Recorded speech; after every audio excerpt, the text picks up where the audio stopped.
El que tenga oídos para oír, que oiga, y que no cese en su búsqueda el que busca. Amigos y amigas, el mundo está viviendo una situación de confinamiento sin un correlato real dentro de la realidad que vivimos. Distinguidas doctoras en comunicación y periodismo como Cristina Martín Jiménez ha escrito un libro que se llama La verdad de la pandemia, donde plantea que todo esto que se está viviendo entra dentro de una fase de la Tercera Guerra Mundial. Otros distinguidos intelectuales de nuestro continente, como Miklos Lukács de Perú, radicado actualmente en Inglaterra, habla del gran reinicio. Sobre eso vamos a hablar y precisamente con Miklos Lukács, que lo tenemos ahí al otro lado de la orilla. Afortunadamente hoy día las preguntas las hago yo. Querido Miklos, ¿cómo estás primero? Bueno, Cristian, muchísimas gracias por la invitación. Bastante bien a pesar de las preocupaciones y listo para entrar en materia cuando así lo dispongas. Miklos, el escenario mundial es de un confinamiento, no voy a seguir narrándolo, pero que tú lo sintetizas dentro de este concepto de un gran reinicio. ¿En qué consiste el gran reinicio de manera sintética, querido Miklos? Bueno, el gran reinicio es un concepto acuñado por o desde el Foro Económico Mundial, que es una organización civil multilateral que no tiene un mandato ejecutivo de ninguna categoría, simplemente es un foro donde se reúnen líderes mundiales, líderes de la academia, artistas, tomadores de decisiones, lo que la gente comúnmente o intuitivamente llama la élite, ¿no? Cuando la gente dice la élite, se refiere a estas personas, entre las cuales se encuentra su director ejecutivo, que es Klaus Schwab, que es un economista alemán. Este foro tiene su sede en Davos, en Suiza, y de hecho se llevan a cabo las reuniones anuales de Davos desde el 72 o el 73, tengo entendido. Y bueno, es un foro donde participan, por ejemplo, los líderes de los gigantes tecnológicos, los líderes de los gigantes financieros, el mundo de la construcción, de la energía, etcétera. Entonces, es desde este foro donde se acuña este concepto del reseteo, del gran reinicio. Eh, para empezar, para entender un poco lo que significa este gran reinicio, tendría que ir un poquito más atrás para darle un poco de contexto. En 2016 se da a conocer al mundo este concepto de cuarta revolución industrial.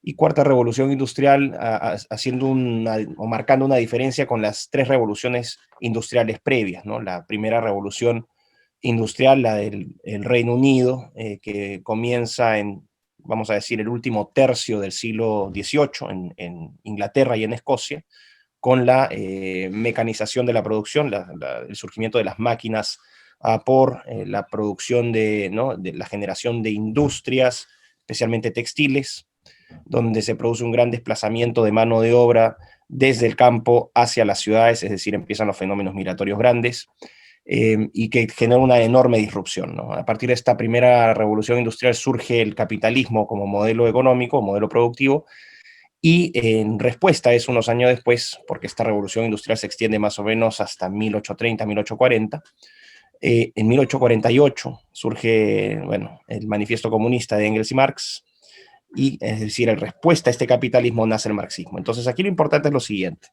de esta primera revolución industrial, decir cómo el cambio tecnológico genera un impacto tan profundo que produce un cambio en el modelo de producción, es decir, a partir del cambio tecnológico surge el capitalismo y como respuesta a ese capitalismo, ideológicamente se ataca mediante el marxismo. Después tienes una segunda revolución industrial que va más o menos de fines del siglo XIX, 1870, 1880, hasta las primeras dos décadas del siglo XX, 1920 más o menos. Esta es la revolución de la electricidad, ¿no? Es la revolución también de las telecomunicaciones, de alguna manera, porque surge el telégrafo, entonces se empieza a integrar la infraestructura mundial, bueno, no tanto mundial, sino vamos a decir principalmente entre Europa Occidental y los Estados Unidos, que eran los grandes polos de desarrollo. Es en ese momento donde ya Estados Unidos asume una primacía económica a nivel internacional, bueno, vamos a decir, el gran flujo de comercio entre estos dos bloques. Y bueno, también se puede decir que es la primera gran globalización en términos de infraestructura. Y después una tercera revolución industrial, que es la revolución digital de la informática, de las tecnologías de información y comunicación, en los 70, donde surgen, bueno, los ordenadores, ¿no? Los celulares, las tecnologías digitales principalmente, el fax. Y es una revolución que se extiende hasta nuestros días, es decir, aún seguimos viviendo esta tercera revolución industrial. Pero surge en base a estos cambios esta cuarta revolución industrial, en la cual hay una diferencia fundamental. Se dice que esta cuarta revolución industrial, a diferencia de las tres anteriores, no solamente va a cambiar el entorno o el ambiente mediante el uso de estas tecnologías que nosotros disponemos, sino que por primera vez en la historia de la humanidad, estas tecnologías nos van a cambiar a nosotros. Y ese es un punto de quiebre muy grande, porque ya no se está hablando solamente de esta revolución, de esta cuarta revolución industrial como una revolución de carácter económico, o una revolución incluso de carácter político, sino que abiertamente se incorpora un componente sociológico, cultural, vamos a decir incluso biológico, que es lo que significa ser humanos. Y esto lo explicita muy claramente Klaus Schwab cuando dice que la cuarta revolución industrial va a cambiar la forma en cómo nosotros nos percibimos como seres humanos. Entonces, ¿cuáles son las tecnologías en esta cuarta revolución industrial que harían posible este cambio no solamente del entorno, sino también de nosotros como seres? Las tecnologías convergentes.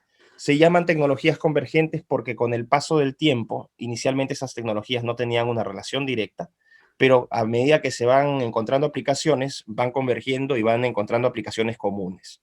¿Cuáles son esas tecnologías? La inteligencia artificial, principalmente, ¿no? Que es la replicación o la imitación de inteligencia o de capacidades intelectuales y cognitivas del ser humano, máquinas que pueden aprender, entre comillas, máquinas que pueden procesar grandes volúmenes de información, mucho más de lo que es posible con los seres humanos, la famosa Big Data, este es el nombre, ¿no? Big Data. Y a partir de esta Big Data, aprendiendo mediante los algoritmos, que son estos modelos estadísticos que procesan esta información, llegar a la toma de decisiones. Es decir, los algoritmos empiezan a tomar decisiones en vez del ser humano. Ese es un primer paso.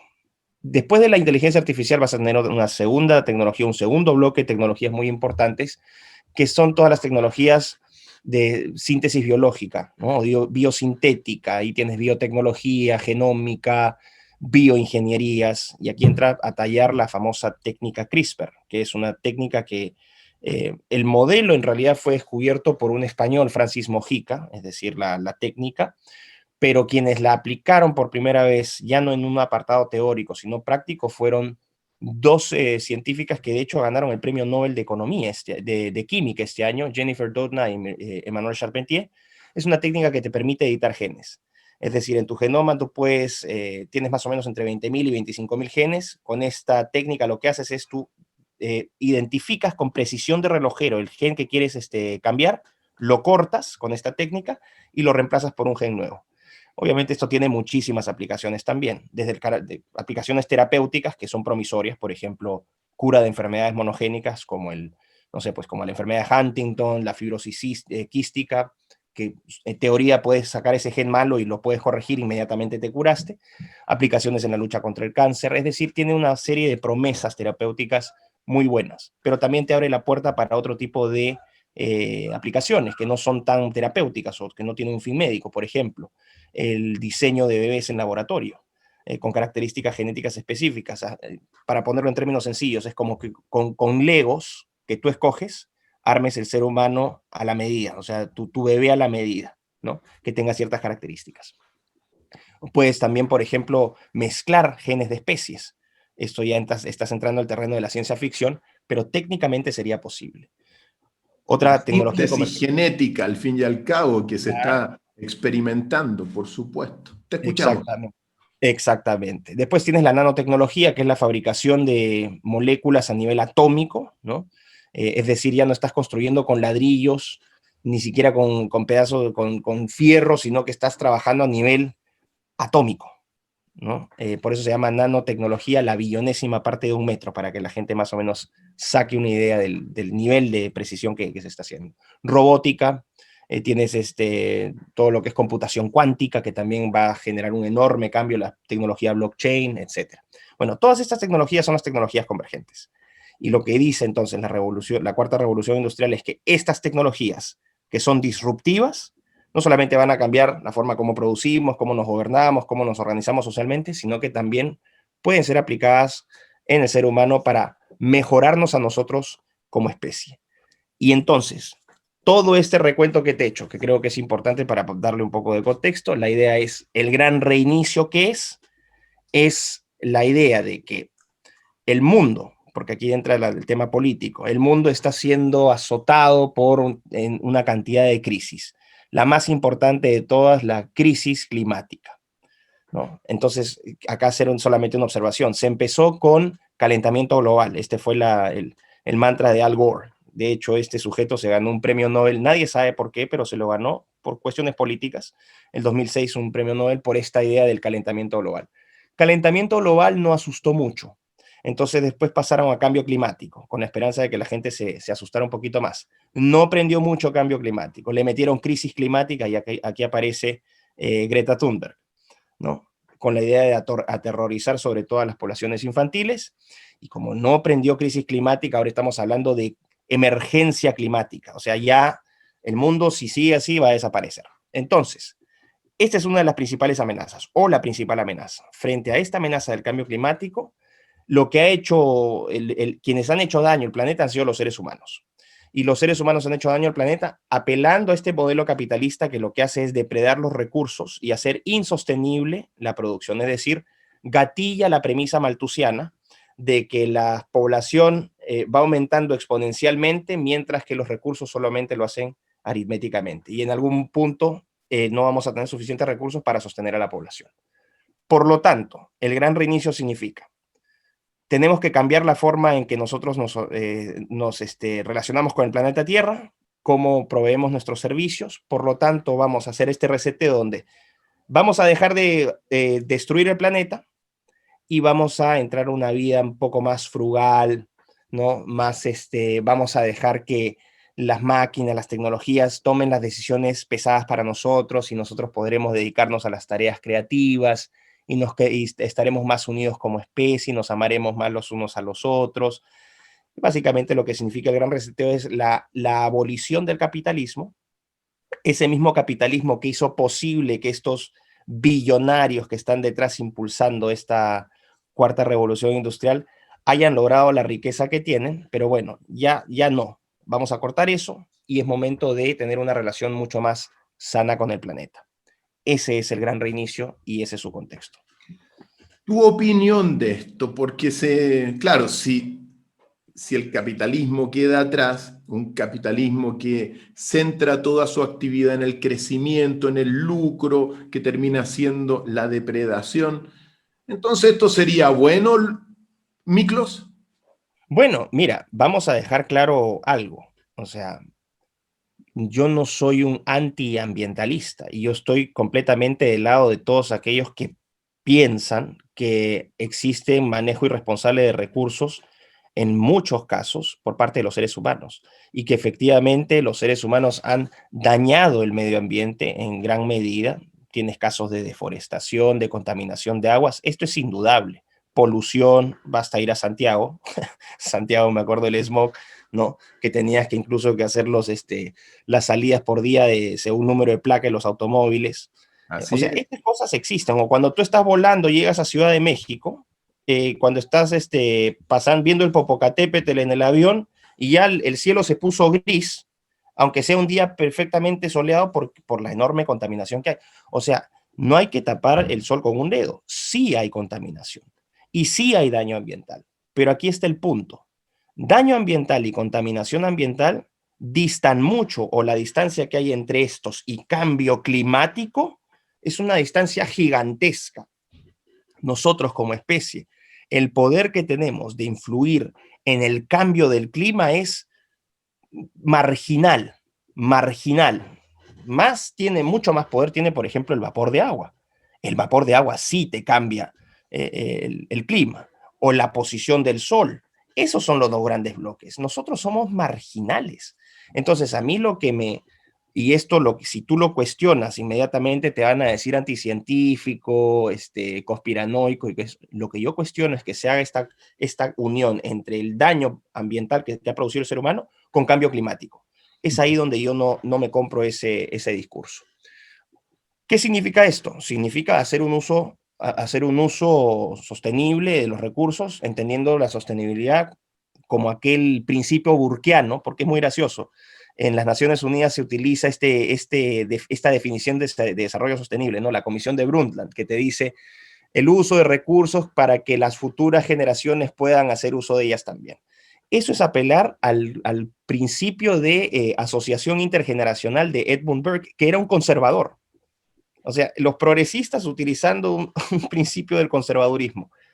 Y claro, la idea es, obviamente, tratar de administrar los recursos para que queden más adelante para quienes vienen. Es un acto de empatía y de amor hacia tu propia especie.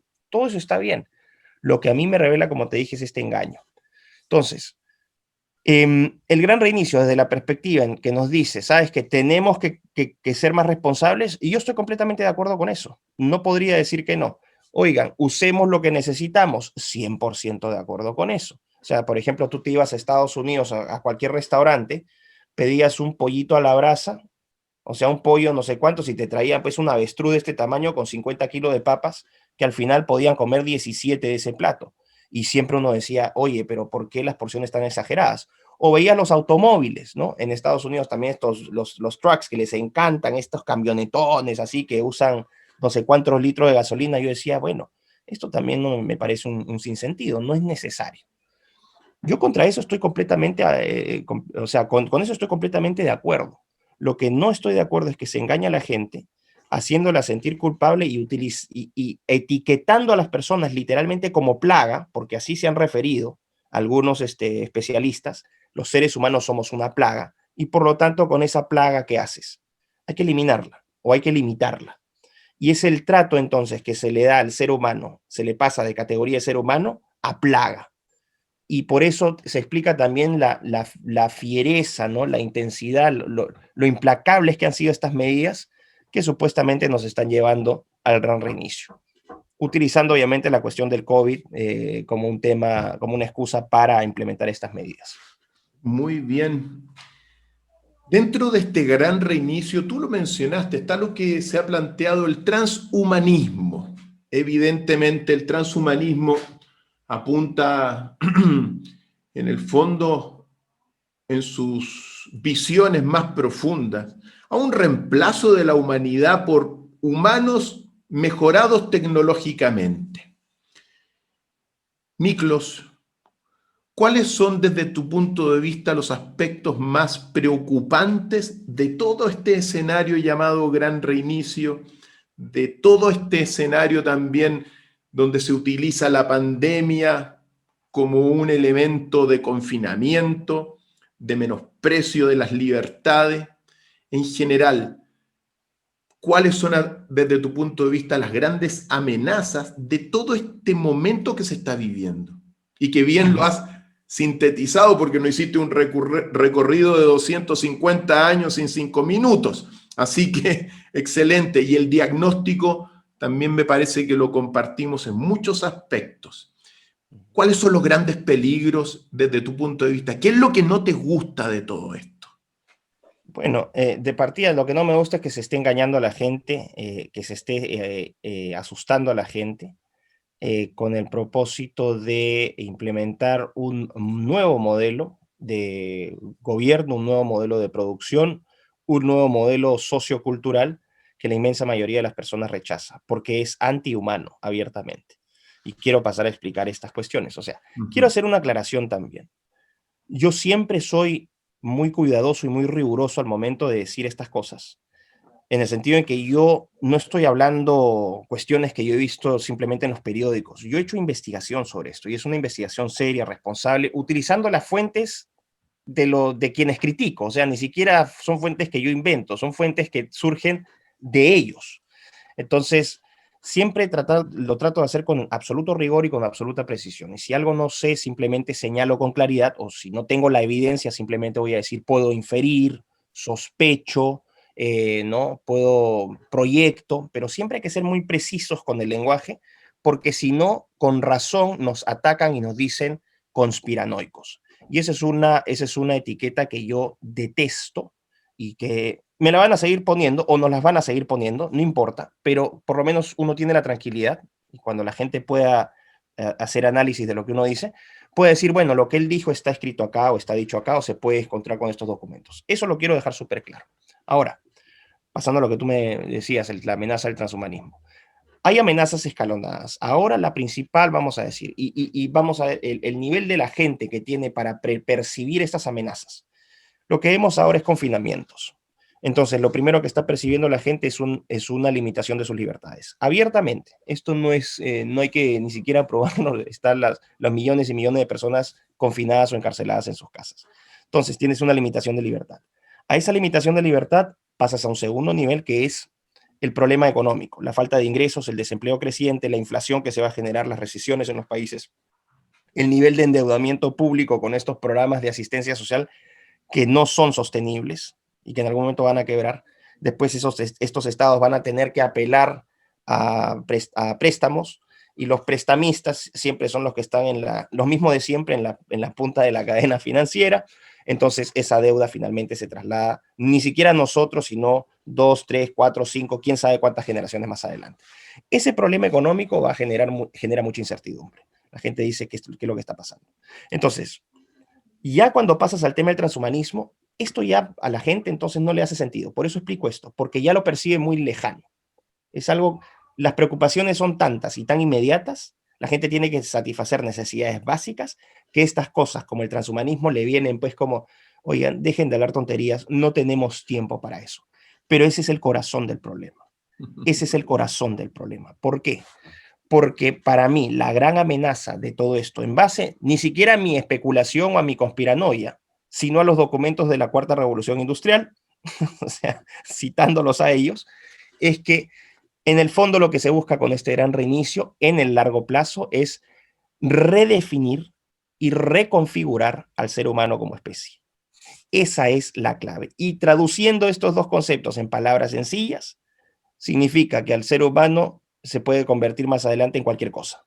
Se puede convertir en un ser humano pez, en un ser humano robot, en un ser humano cyborg, eso. Y la gente dice, pero este está hablando locuras. Bueno, hay gente que tiene poder de toma de decisiones que piensa que esto es maravilloso y lo están implementando abiertamente. ¿Ok? Si no me creen, por ejemplo, vean el caso de Google. El director de ingeniería de Google, Ray Kurzweil, es uno de los principales transhumanistas del mundo y es un sujeto que dirige la política de ingeniería de la empresa, ¿no? Miklos, en palabras sencillas, detrás de esta élite que está, bueno, maquinando todo este gran reinicio, ¿hay un desprecio de la humanidad? ¿Nos desprecian? Pero, o sea, claro, o sea, no sé, puede ser un desprecio o puede ser algo peor incluso que el desprecio, que yo creo que es lo que ocurre. Es absoluta indiferencia. Porque por lo menos cuando te desprecian, reconocen que existes o que tienes algún tipo de valor. Pero cuando te ignoran o les pareces irrelevante, eso es peor todavía. Y yo creo que esa es la categoría. Somos irrelevantes. Y en el mejor de los casos son costos, o sea, con nuestras vidas, con nuestro bienestar, son costos que hay que aceptar, es la narrativa con la cual se justifican, para, en nombre del progreso de la humanidad, hacer sacrificios presentes para mejoras futuras. Lo que a mí me irrita profundamente es que, claro, nosotros hacemos los sacrificios, mientras estos sujetos siguen viviendo a cuerpo de rey, no van a asumir ningún costo, ninguno, por sus decisiones, que sí generan enorme, o sea, traspasan todos los costos de estos cambios a la población. Y lo voy a poner un ejemplo muy sencillo. Mientras todos estamos encerrados aquí, Gates sigue viajando en su Gulfstream de 75 millones de dólares por todo el mundo, sin usar máscara. Y si usa máscara es para hacer la finta. Lo mismo hace Bezos, que ahorita debe estar en alguna isla o puede estar, no sé si estará ahorita, pero podría estar en cualquier momento vacacionando en cualquier parte como si nada hubiese pasado. Mientras que millones y millones y millones de personas ven cómo sus formas de vida van siendo destruidas. Solamente para que te des una idea, en este tiempo desde que se inició la pandemia, ¿no? hasta hoy, las acciones de estas empresas tecnológicas, que son las que controlan la infraestructura que te hablaba de las tecnologías convergentes, o son los que más han invertido en tecnologías convergentes, su valor de mercado de sus acciones ha aumentado brutalmente y su riqueza también ha aumentado brutalmente. Entonces, por ejemplo, un sujeto como Bezos llegó a superar los 200.000 millones de dólares de fortuna personal. Eso es un poquito menos que el PBI de mi país. Para Así. que te des una idea. Entonces, ¿y el resto de personas qué está pasando con ellos? ¿Dónde están encontrando sus sueldos? Están desesperados porque no saben qué hacer. Entonces, eso es a mí lo que me irrita profundamente. Es demagogia y es cruel recurrir a estas visiones. Bueno, vamos a apelar a nuestra visión mesiánica del mundo, apelando a estas tecnologías, porque en el nombre del progreso de la humanidad esto se tiene que hacer, pero nosotros no vamos a asumir un costo, ninguno. Es más, nos vamos a beneficiar de todo esto económicamente, políticamente, y que el costo lo paguen pues los irrelevantes. Miklos, en lo personal, uno habla de una catástrofe civilizatoria. Hay un problema estructural cuando tú lo ves todo esto en su conjunto, donde el gran reinicio es el reflejo de que todas las estructuras fundantes de la civilización que se ha tenido están en una profunda crisis, desde la religión, la administración, la política, la economía, la antropología, la filosofía, la educación, el mismo calendario. Crisis que llega a todos los países. Fíjate tú, hemos estado hablando de este concepto transhumanista. En nuestro país tenemos 9 millones de personas que constituyen la fuerza laboral. De esos 9 millones de personas, solo el 22% tiene las competencias tecnológicas, laborales, para adaptarse a estos cambios traumáticos del transhumanismo. Me imagino, sin tener las cifras, que Perú debe andar por ahí también. Menos, mucho menos. Querido Miklos, tú eres peruano, radicado actualmente allá en Inglaterra. ¿Cómo ves el escenario de tu país, nuestro querido hermano Perú, dentro de este escenario de, de gran reseteo, de gran reinicio que se está viviendo? Bueno, mira, el caso de Perú, puedo hablar de Perú, que es mi país, lo conozco de pies a cabeza, pero el caso de Perú se puede extender a todos. O sea, lo que yo digo de Perú va a ser exactamente igual para todos, para ponerlo en ese plan. Y muy Esto importante efectivamente, para llegar a nuestra región, porque vivir el transhumanismo, vivir todos estos cambios en países, por último, ya nivelados tecnológicamente, es muy distinto de lo que está ocurriendo acá. Hay un gran tratado político-económico de Eduardo Galeano que se llama Las venas abiertas de Latinoamérica, donde de alguna forma, por decir algo, sintetiza una situación muy precaria de países prescindibles, de países parias, de países que en el fondo estamos aquí para trabajar para el desarrollo de otros. Por eso te quiero llevar a Perú, te quiero llevar porque es un reflejo, como arriba es abajo, de la situación que estamos viviendo todos nosotros aquí en América, Miklos. Te escuchamos. bueno, vamos a ponerlo nuevamente en contexto para que la gente, vamos a darle en el mundo, en términos geopolíticos, geoeconómicos, la región más, o el continente más pobre siempre ha sido es África. Y en un distante, pero ¿no? Aún ahí en el podio, en un distante segundo lugar, América Latina. Antes era el sudeste asiático, pero Asia, bueno, ha visto el progreso que han tenido en los últimos años, liderados principalmente por Singapur, después Taiwán, Malasia, etcétera. Pero en Chile, en Sudamérica, o en América Latina, o en Hispanoamérica, no voy a decir América Latina, en Hispanoamérica, quien lideró ese cambio económico hacia el progreso fue Chile, de hecho. Chile lideró ¿no? ese cambio. donde incluso estuvo rozando ya el nivel de desarrollo hasta hace 2 años. Pero el resto de la región siempre ha sido una región pobre. Chile nuevamente ha vuelto al club de los pobres, estamos todos ahora igual. Entonces, en términos geopolíticos, geoeconómicos, América Latina es simplemente un repositorio de recursos naturales. Eso es lo que siempre hemos sido, proveedores de recursos. Le damos de comer al mundo, le damos los minerales, le damos la madera, eso es lo que hacemos. Muy poco valor agregado. El único país que tú podrías decir que tiene una presencia aún marginal, a pesar de su tamaño, en el concierto internacional es Brasil. El resto no existe. Abiertamente no existe. Ok, dicho esto, cuando tú hablas de que hay un colapso de la civilización, es cierto, pero no solamente es para América Latina o África, sino que es en todo Occidente, en toda la tradición occidental. Y por Occidente me refiero a los que ya mencioné, Europa, o sea, Norteamérica, Australia, Nueva Zelanda. ¿Ok? En Occidente tienes un cambio brutal. Tú lo mencionabas cuando decías nuestra civilización está cayendo. Cae la civilización desde el momento en que se aprueba para mí, la base de toda esta construcción de valores de defensa de la libertad, de defensa de derechos, que es la aprobación del aborto. Desde el momento en que tú apruebas el aborto, lo que tú estás haciendo es condenar a esa civilización a la instrumentalización del ser humano. Y la instrumentalización del ser humano es esencial para llevar a cabo, por ejemplo, proyectos transhumanistas. ¿Por qué lo digo? Porque cuando tú apruebas el aborto, lo que haces es transformas al ser humano de un sujeto de derechos. Ojo, no estoy hablando de persona, porque ese es el truco. La palabra persona es muy subjetiva. Te pueden decir no es persona en tal fecha, recién es persona cuando tiene conciencia. Ser humano es un concepto científico. El ser humano, cuando lo condenas a muerte, arbitrariamente, lo que hace es lo transforma de sujeto de derechos a objeto. A un objeto que tú puedes desechar, a un objeto que tú puedes comprar y vender, los vientres de alquiler, las tiendas de fertilización in vitro, un objeto con el cual puedes experimentar los embriones de 14 días. Por ejemplo, en países desarrollados, la experimentación con embriones humanos está autorizada hasta 2 semanas de edad. Entonces, ese es el punto clave. Cuando tú dejas de concebir al ser humano como un ser con una dignidad o un valor inherente y lo transformas en una cosa. Porque el transhumanismo, para que tenga florecimiento, necesita transformar al ser humano en una cosa, en una cerámica, en una masilla, en arcilla, en plastilina, para que tú lo puedas moldear a tu manera. ¿Por qué? Porque hay una consideración moral.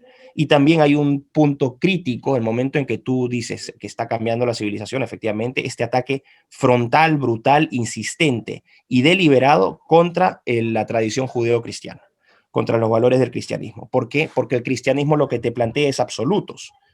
Y cuando me refiero con valores absolutos, por ejemplo, no matarás a priori, ni siquiera, o sea, no tienes que pensarlo, no vas a matar porque eso está mal. Es un absoluto, no se cuestiona.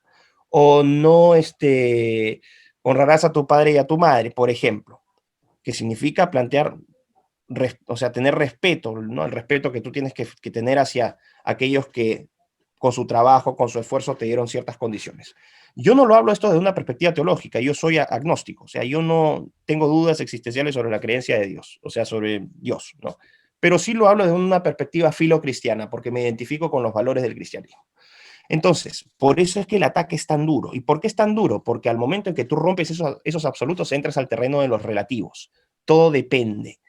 Y entonces tú esta instrumentalización más el todo depende, los combinas y tienes el campo abierto para hacer lo que se te dé la gana. Entonces ya no es inmoral experimentar con seres humanos. ¿Por qué? Porque depende. ¿De qué? Del progreso de la humanidad. Se justifica entonces, ¿no? Y ya no estás oye, pero si es un ser humano, no importa. O sea, mira, si ya hemos aprobado el aborto, el ser humano, estos además son embriones, ni siquiera tienen conciencia, no piensan, no sienten.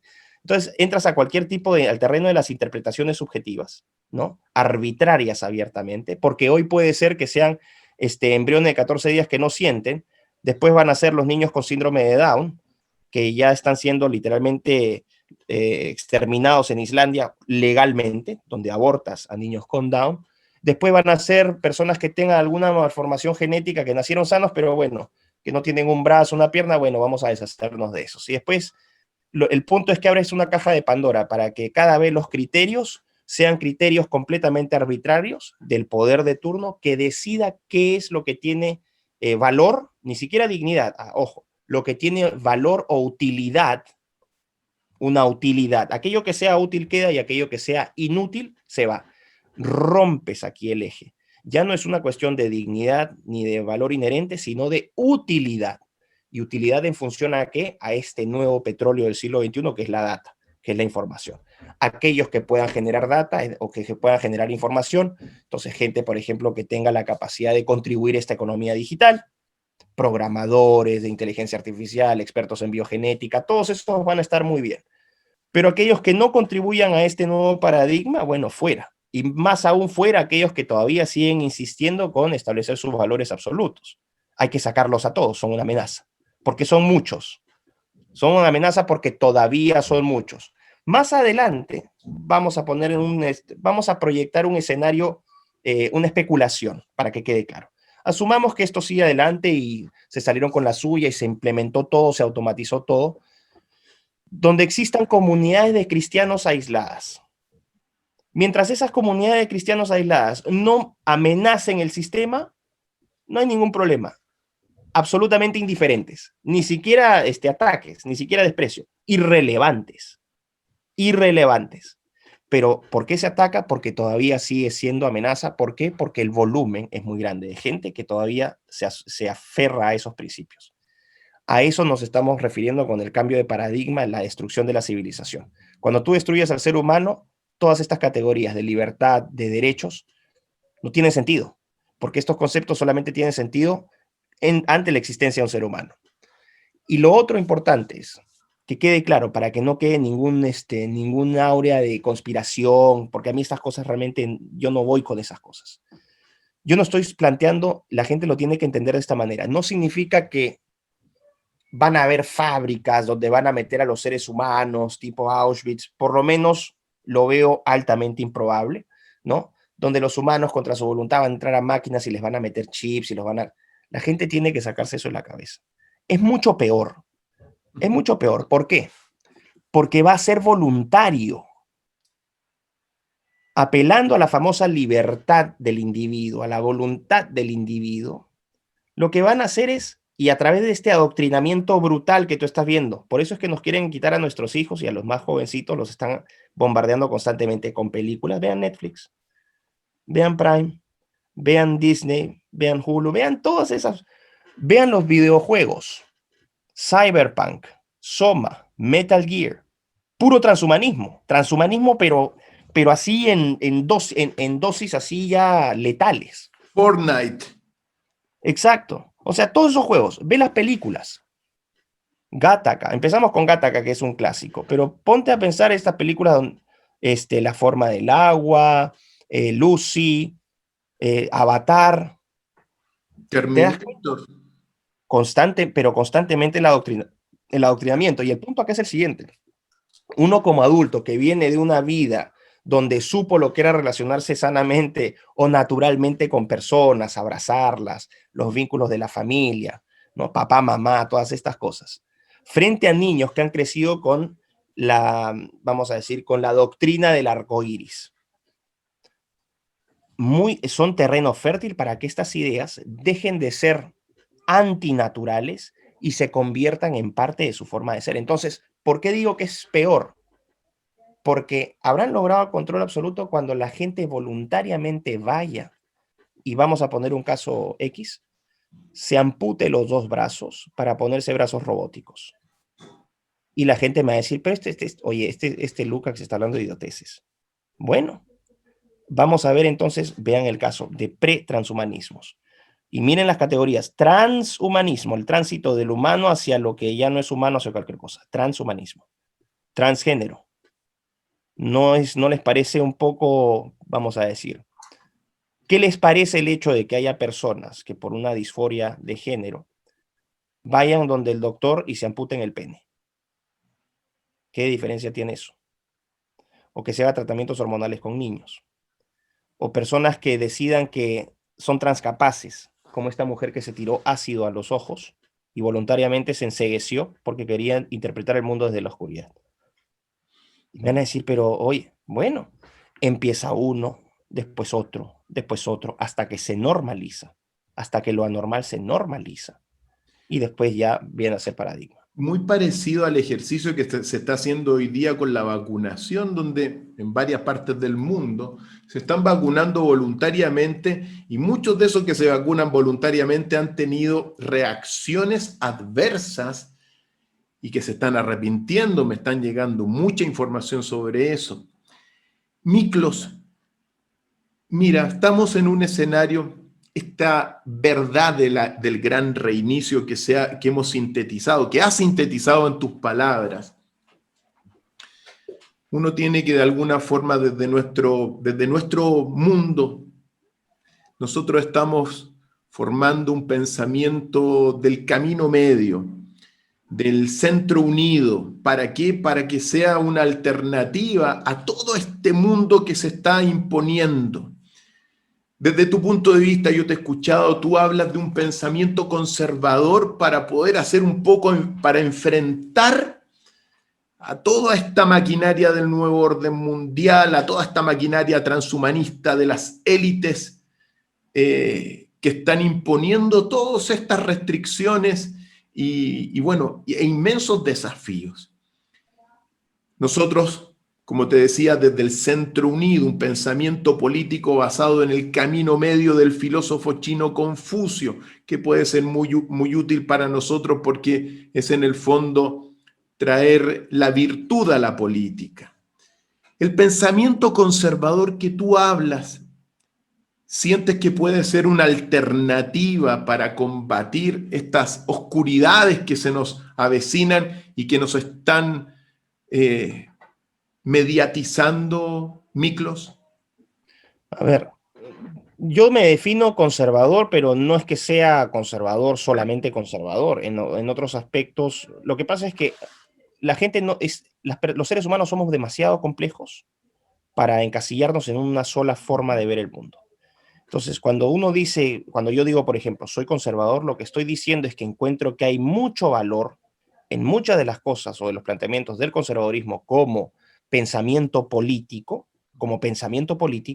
o como pensamiento sociocultural, que pueden ser útiles para lo más importante, no olvidarnos de lo que significa ser humano. Eso. Entonces, hay cosas, por ejemplo, en términos, o cuando entendías el mundo hasta hace poco, sin estas tecnologías, ¿no? Un mundo pre-cuarta revolución industrial, que era el mundo en el que vivíamos hace poquito, donde existían estas ideologías o estas doctrinas políticas y económicas de izquierda y de derecha. Entonces tenías el marxismo y el socialismo, por un lado tenías el liberalismo, los liberalismos y los libertarismos en la derecha. Entonces unos decían, los de la izquierda son malos porque quieren un estado tiránico y su sentido de justicia es aberrante y destruyen al individuo con el concepto de masa. Y por el otro lado decían, mira, estos neoliberales malditos que creen que todo es el mercado y que creen en la libertad individual, que pueden hacer lo que se les da la gana. Y ahí estábamos peleándonos. El problema es que esa pugna de ese eje izquierda-derecha, como lo conocíamos, es completamente irrelevante, o se va haciendo completamente irrelevante. Y es mi pronóstico que va a ser completamente irrelevante en las próximas décadas, que hasta va a desaparecer. ¿Por qué? Porque ya la pugna no es un modelo político o económico exclusivamente, sino la pugna central es quiénes estamos a favor de defender al ser humano como lo conocemos, al Homo sapiens, en su condición, es decir, la experiencia del ser humano y en su naturaleza, su identidad morfológica, su identidad anatómica, su identidad biológica, ¿no? Lo que nos hace específicamente, lo que configura específicamente a nuestra especie, versus aquellos que dicen, no, está perfecto, mira, Dios no existe, son puras tonterías, nosotros somos los dioses, tenemos la tecnología esta vez y hagamos todo lo que sea necesario para mejorar a nuestra especie. Entonces, lo que vas a tener ya es una pugna entre los que están a favor y en contra de esa posición. Y en este caso, tú me decías el conservadurismo, y yo lo he dicho en anteriores ocasiones. El conservadurismo no lo planteo yo como una ideología política, porque no parte de teorías para explicar la realidad como lo hacen el resto de las ideologías que me he mencionado. El conservadurismo me gusta porque es un pensamiento más natural, más empírico, ¿no? Nace de tu experiencia, no necesitas explicar teorías o modelos. Independientemente de eso, el conservadurismo es insuficiente como tal para vamos a decir, atender las amenazas que se vienen en este siglo. como lo son abiertamente el liberalismo, el libertarismo, el comunismo, el socialismo en todas sus expresiones. Las ideologías políticas y económicas que hoy tenemos son insuficientes para enfrentar, o sea, carecen de un cuerpo doctrinario, ideológico, de un marco de pensamiento para enfrentar los desafíos que nos plantean el transhumanismo. ¿Por qué? Porque ninguno de estos modelos pone al ser humano en el centro de sus desarrollos teóricos. Ninguno. Y aquí entra claro, cuando por ejemplo dices los liberales y libertarios, pero nosotros creemos en la libertad. Claro, su objeto de adoración es la libertad, no el ser humano. Es la libertad. Y además tienen una conceptualización teórica del ser humano cuando lo plantean como este ser racional que toma siempre decisiones costo-beneficio, el famoso homo economicus. Eso no existe. El ser humano no solamente toma decisiones de carácter racional, también toma decisiones de carácter irracional. Por ejemplo, cuando se está ahogando un gatito y un sujeto se tira al mar para salvar al gatito poniendo en riesgo su propia vida. Esa no es una relación, no es una decisión de costo-beneficio. Eso te demuestra que existen una pequeña cantidad de decisiones también que van más allá del análisis costo-beneficio. Y con ese cisne negro, en términos popperianos, es decir, donde tú pruebas falsa esa teoría de que el homo económicos es un hombre permanente, o sea, la constante, ya con eso rompes esa construcción teórica. Y por el lado de la izquierda lo que haces es romper esa construcción teórica cuando piensas o cuando los izquierdistas plantean a este proletario como un ser virtuoso, súper oprimido, que no tiene ningún tipo de vicios como los capitalistas malditos. Todos los seres humanos tenemos vicios, todos, proletarios, capitalistas, proeconomicistas o no economicistas. Entonces, el punto es ese, ninguna de estas ideologías plantea o tiene defensa doctrinaria frente a eso. ¿Cuál es mi propuesta? Pasemos del conservadurismo y estas ideologías y que se forme un frente. Aquí se reconfigura la cosa de personas que estén a favor de defender la condición humana, no en contra de la tecnología, ojo, porque ese es el argumento, ¿no? Ese es el hombre de paja que te tiran. Ay, son contrarios a la tecnología, quieren vivir en la época medieval. No, yo la tecnología la encuentro fantástica, nos ha ayudado tanto, la ciencia también. Yo tengo una formación científica, soy médico veterinario. Mi forma de pensar es científica, es decir, ¿no? Causa, efecto, y me gusta entender qué es lo que ocurre entre medio. O sea, a mí no me vengan aquí que yo soy un espiritista, un chamán, y menos los críticos que ni siquiera, o sea, críticos que ni siquiera tienen formación científica vienen a criticar, ¿no? Entonces, yo estoy a favor de la ciencia, estoy a favor de la tecnología. En cuanto al primero, la ciencia es un instrumento que nos permite llegar a verdades objetivas. Perfecto, yo estoy a favor de descubrir la mayor cantidad de verdades. En ese sentido, soy hasta tomista, tipo Santo Tomás de Aquino, que decía, separemos fe de razón, y las dos pueden funcionar de manera, o sea, juntas pero no revueltas, pero se complementan. Una nos aporta verdades objetivas y la otra, la parte espiritual, nos aporta respuestas o por lo menos algún tipo de consuelo, algún tipo de explicación, ¿no? Frente a preguntas que el método científico no te podría responder. Por ejemplo, ¿cuál es mi propósito en este mundo? Es una pregunta que todo el mundo se ha hecho. ¿O para qué, no? ¿Qué es lo que voy a hacer de mi vida? Son preguntas que científicamente nunca las vas a responder. Entonces, ese es un lado. Entonces, ante esa situación, decir, vamos a tomar todas estas realidades, ¿no? Las amenazas que tenemos, y nos planteamos como defensores de la condición humana, a favor de la ciencia y la tecnología, pero una ciencia y una tecnología que estén al servicio del ser humano. Esto es clave, no una ciencia, una visión de la ciencia y de la tecnología tecnocrática, donde el ser humano esté en función de la tecnología. Eso es una cosa completamente distinta. Si tú me das a utilizar técnica CRISPR para curarme enfermedades genéticas y pruebas que esas, después de experimentos, pruebas que eso es posible, experimentos obviamente no con seres humanos, entonces yo estoy adentro completamente. Si tú me dices que la inteligencia artificial va a permitirnos reducir el desperdicio de recursos económicos en gran medida, adelante. Todo adentro, ¿no? Estoy perfectamente de acuerdo, sin que eso implique esclavizar al ser humano y someterlo a los dictados o a las decisiones de una máquina.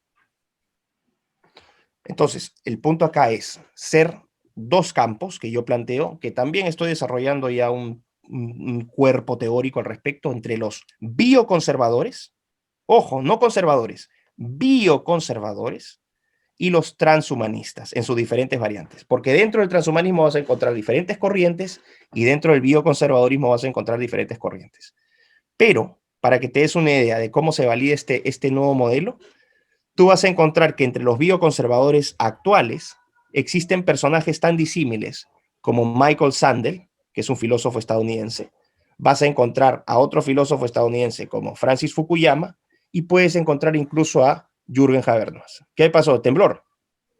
Todo bien, todo bien, todo bien, querido, te ¿Eh? escucho. Sigamos. No, pensé, ¿pero hubo temblor? No, pareció en un momento moverse algo, pero estuvo bien. Ah, ya, ok, sí, no, porque yo he Estamos vivido en Chile y yo sé acostumbrados cómo acá se a los siente. temblores, Sí, terremotos. sí, sí. No Sí, nos sí, sí. asustan mucho, salvo sean los terremotos. Los terremotos sí. Pero Claro. sigamos, sigamos. Te sigo No, no, leyendo. y con eso nomás cierro esta parte, ¿no? De aquellos que son bioconservadores, y aquí vas a encontrar a gente de izquierdas y derechas como Jürgen Habermas, de la Escuela de Frankfurt de izquierda, y Francis Fukuyama, de la democracia liberal de derecha, ¿no? Mientras que en el transhumanismo vas a encontrar también pues a diferentes personas, ¿no? Ahí vas a encontrar a todos los gigantes tecnológicos están metidos ahí, por Miklos, ejemplo.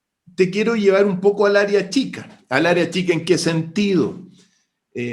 Obviamente, tú eres un peruano radicado en Inglaterra, eh, pero como pocos intelectuales actuales de Perú.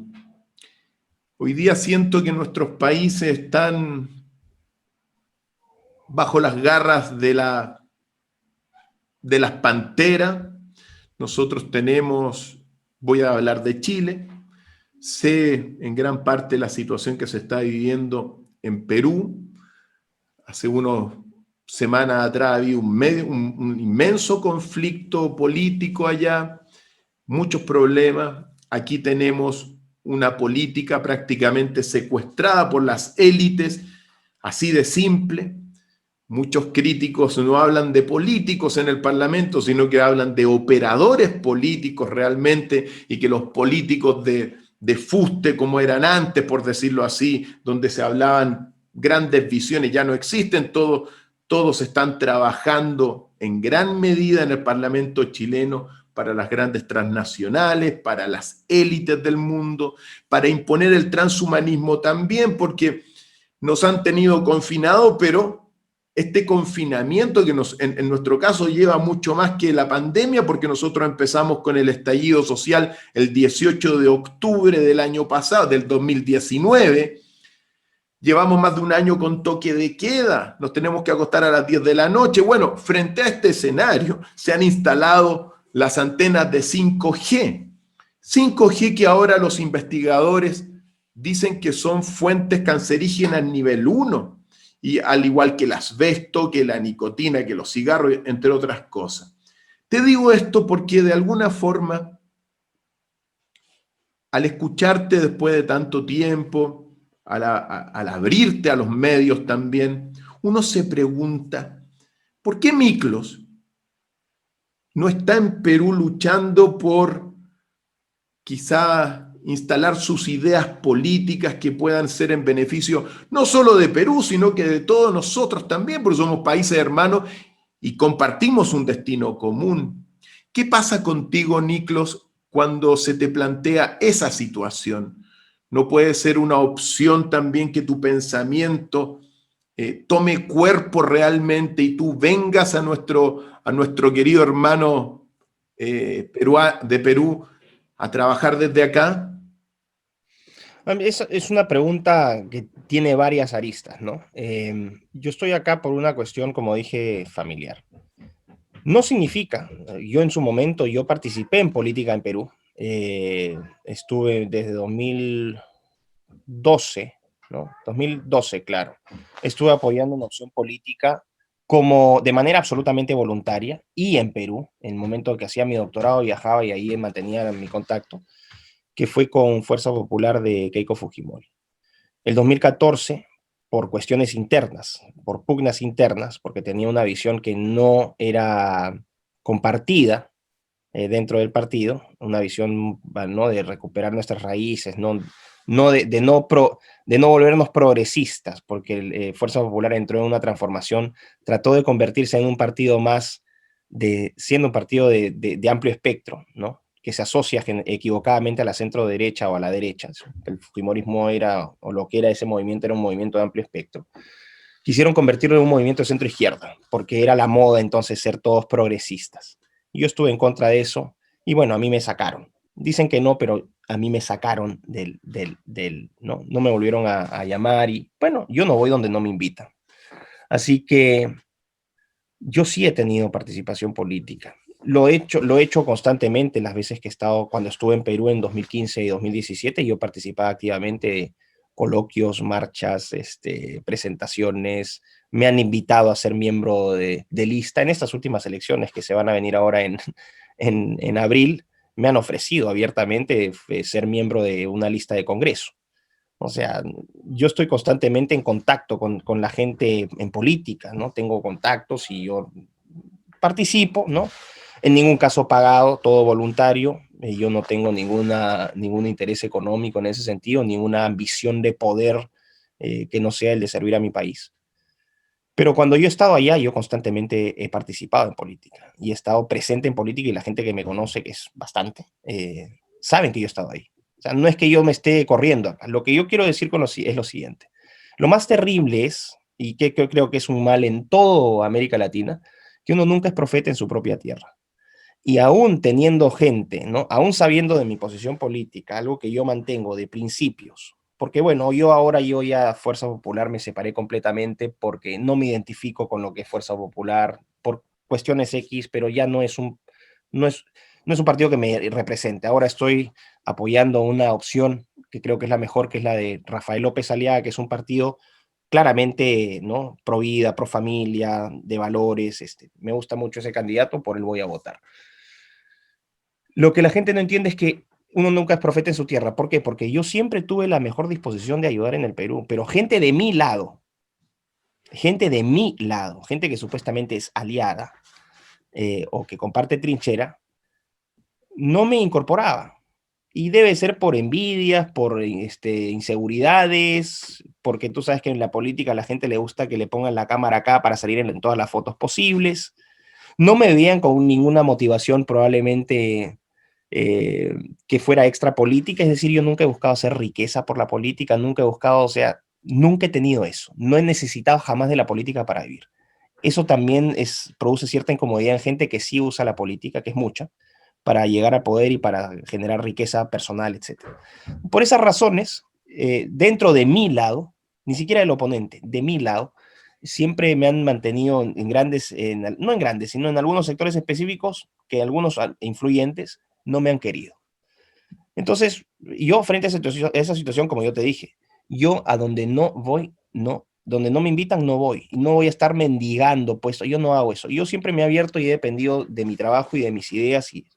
Ahora, con respecto a la cuestión, frente a esa situación, yo puedo estar acá, pero fue acá donde las ideas que yo he estado trabajando, no de ahora, porque esto no es que, yo vi por ahí un video de YouTube, me robé la idea y la empecé a reciclar. No, no, no, mi contenido es original. Lo que yo he dicho es propio de mi investigación. Yo no le he copiado nada a Cristina, no le he copiado nada a Stulin, no le he copiado nada a David Icke, no le he copiado nada a nadie. Lo que ya ha surgido de mí es completamente propia investigación. Lo que haces, tú tomas estas referencias, lo que ya existe, y en base a lo que tú encuentras que hay cosas que no me cuadran o hay cosas que sí son interesantes, tú surges con tu propia síntesis. Esas ideas que vengo trabajando desde el 2016 han reventado. Y reventaron cuando yo estaba acá, y reventaron mientras yo, por toda esta cuestión de redes. Y el alcance que tiene lo que yo estoy diciendo ahora, jamás me lo hubiese imaginado, pero es un alcance regional y más allá de regional, porque ha llegado a Estados Unidos, me han entrevistado de la India, mis ideas han aparecido parafraseadas y parafraseadas sin citarme, ¿no? En The Spectator, en Russia Today. Oye, yo jamás llegué a tener nunca pensé que iba a tener este impacto, pero es que el punto es ese, ya la ubicación física o geográfica específica para la batalla como la que estamos llevando ahora es una batalla donde el terreno físico pasa a ser menos relevante y entramos al terreno de lo virtual. Entonces, ese es el punto. Yo sigo apoyando, yo voy a seguir apoyando. Y si más adelante a mí me invitan, yo encantado, pero que no esperen que yo esté pues tocando la puerta, oye, dame un puestito. Yo nunca voy a hacer eso. No necesito eso. Y en la Miklos, medida que yo pueda, yo aporto lo que aporto y es lo que estoy haciendo. Miklos, tienes un potencial muy grande en el área política y siento que un país como Perú necesita esas voces para poder ir construyendo una nueva visión. Miklos, para ir de alguna forma terminando este encuentro, estamos frente a una verdad del gran reseteo que lo ha sintetizado con muchas aristas, con muchas preocupaciones, con muchos desafíos. Si yo te pido, Miklos, ¿cómo podemos solucionar todos los problemas? Dame una lista de ideas. Ya, bueno, lo primero que tendría que hacer es que, aunque suene mal lo que voy a decir, pero es que no va a haber solución para todos los problemas, por lo menos no en el corto plazo, porque no sabemos bien a lo que nos enfrentamos, no sabemos bien cómo va a funcionar o cómo va a operar este nuevo mundo, existen especulaciones o ideas, y uno no puede resolver aquello que no conoce. Entonces, lamentablemente, lo que habíamos estado abogando era para impedir que esta nueva anormalidad se nos fuese impuesta. Pero la asimetría de poder político, económico, de información entre los que están arriba y la gente es tan grande, y como tú decías, esa plantilla, ¿no? Donde tienes a políticos que no son políticos, son, literalmente son apátridas, son unos gente despreciable en lo más profundo. Cuando digo la palabra despreciable, lo digo del fondo de mi corazón. Gente despreciable en Chile, en Perú, en México, en Colombia, en todos los países de todo Occidente vas a encontrar el mismo patrón.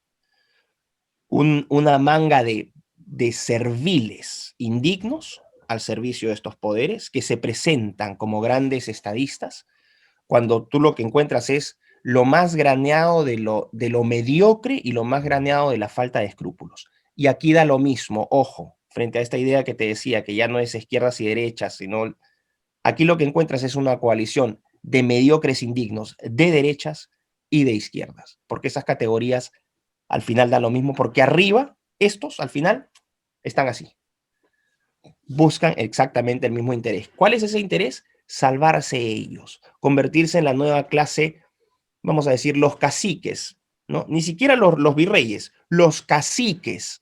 Ya te vamos a dar tu propinita, pero tu objetivo es mantenerme a este territorio controlado. Y para eso se usa el Estado chileno, para eso se usa el Estado peruano, el Estado colombiano. Entonces, ¿qué vamos a hacer? Que la gente, en lo primero que entienda, por favor, dejen de creer que los políticos van a solucionarle sus problemas. Si hay un solo político en Chile, y esto es una opinión personal 100%, porque también además tuve la oportunidad de conocerlo y entrevistarlo, pueden ver mi canal de YouTube ahí. Si yo fuese chileno, mi apoyo sería a José Antonio Kast. Es el único candidato que yo he visto que se ha plantado con los valores que yo, por lo menos, creo son los más importantes. Es el único. El resto, tú me hablas de Renovación Nacional, UDI, son la misma cosa que el Partido Comunista, bueno, ya no sé si exista la concertación, creo que ya se acabó este tema de la concertación, ¿no? Pero que está, bueno, democracia cristiana, etcétera. Son la misma cosa. Entonces, dejen de creer en los políticos. Segundo punto, la prensa es una basura. En todas partes es una basura. Operan junto con la clase política al servicio de estas agendas que les vienen empaquetadas desde afuera.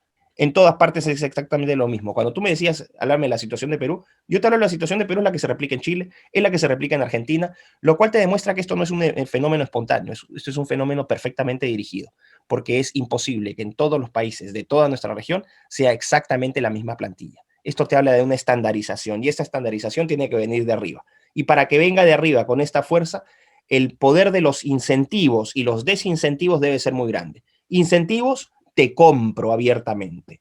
Te doy plata, te doy puestos, te doy viajes, te doy presencia en cócteles. Y si no te alineas, te destruyo. Te hago pésimas campañas en la prensa, te hago la vida imposible con tus negocios, te mando matones, cuídate, etcétera. y lo mismo funciona en todas partes así. Entonces, la gente tiene que entender, políticos, vean solamente aquellos que sí, que ellos son poquititos, ¿ah? Que son poquititos, que los hay, como decía. En el caso de Perú, para mí, Rafael López Aliaga. Es el único en el cual hasta ahorita estoy depositando mi confianza. Ojalá no nos decepcione. En el caso de Chile estaría hablando de Kast. En el caso de Argentina estaría hablando de Juan José Gómez Centurión. ¿No? Cada país tiene su... En el caso de Estados Unidos, bueno, Trump. En el caso de Brasil, Bolsonaro. Hungría, Orbán. Polonia, Kaczynski o Duda.